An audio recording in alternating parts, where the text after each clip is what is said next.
Assalamualaikum. Good morning everyone. Sekarang saatnya kita untuk belajar bahasa Inggris lagi ya. Udah siap semuanya? Yuk kita mulai. Jadi materi kita kali ini yaitu the expression of purpose and agreement.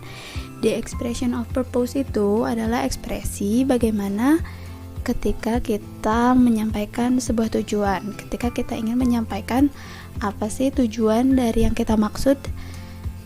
Dan agreement yaitu ekspresi ketika kita setuju dengan pendapat seseorang. Bagaimana sih cara menyampaikan purpose and agreement ini?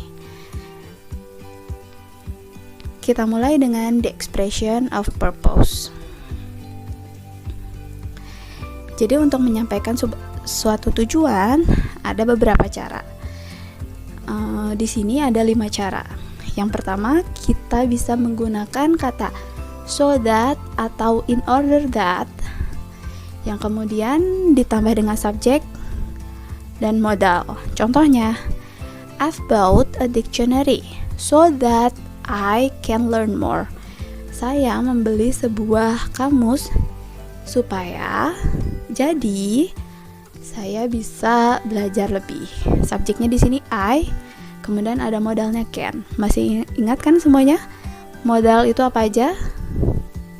Kita udah pernah bahas tentang modal ini di kelas 8 ya. Ada modal itu jadi ada can, ada may, ada will, ada shall, dan lain-lain. Masih ingat kan? Kemudian bisa juga dengan menggunakan in order not to plus infinitive. Contohnya, director uses special effect in order to make films more impressive. Sutradara menggunakan efek spesial agar film lebih memuaskan. Terus contohnya ada lagi, they woke up early in order not to be late. Mereka bangun lebih awal supaya tidak terlambat. Atau kita juga bisa menggunakan so as not to plus infinitive. Contohnya, she walked quietly so as not to wake her parent. Dia berjalan pelan-pelan supaya tidak membangunkan orang tuanya. We left early so as to avoid traffic jam.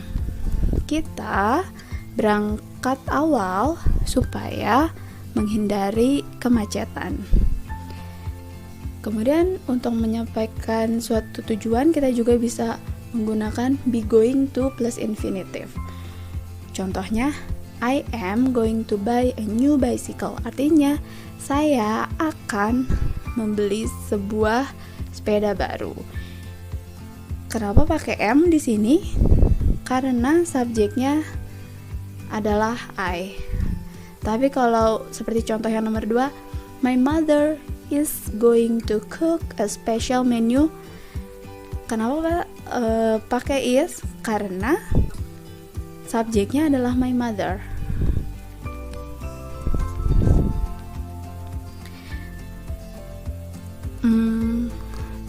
Dan yang terakhir adalah menggunakan to plus infinitive. Contohnya, the tour guide is here to help tourists. Tour guide ada di sini untuk menolong turis. Atau the farmer goes to rice field to dig the soil. Petani pergi ke sawah untuk memacul tanah gitu.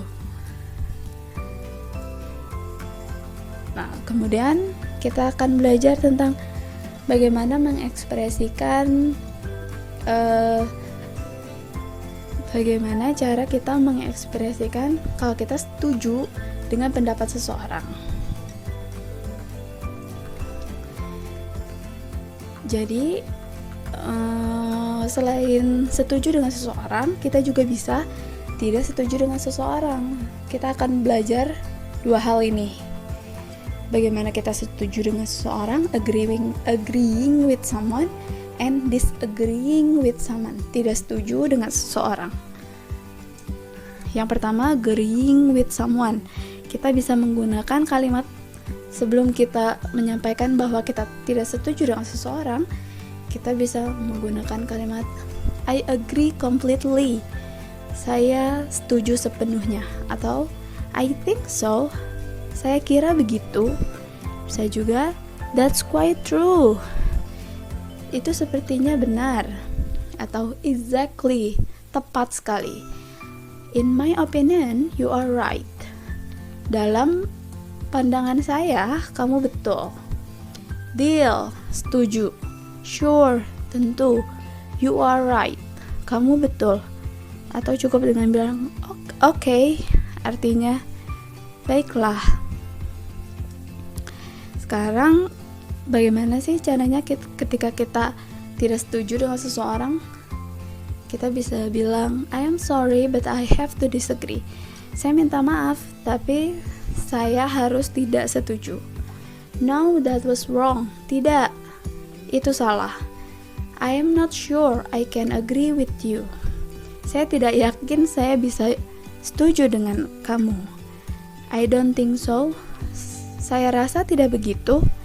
I can't say I agree. Saya tidak bisa bilang saya setuju. No way, tidak mungkin. I don't agree with you. Saya tidak setuju denganmu. I disagree. Saya tidak setuju. I wonder if there a mistake. Saya penasaran apakah ada kesalahan. Nah, itulah bagaimana cara kita menyampaikan pendapat kita ketika kita tidak setuju dengan seseorang. Oke, untuk materi kali ini cukup itu saja. Stay at home, keep learning. That's all for today. Thank you for paying attention. Assalamualaikum warahmatullahi wabarakatuh. Thanks everyone.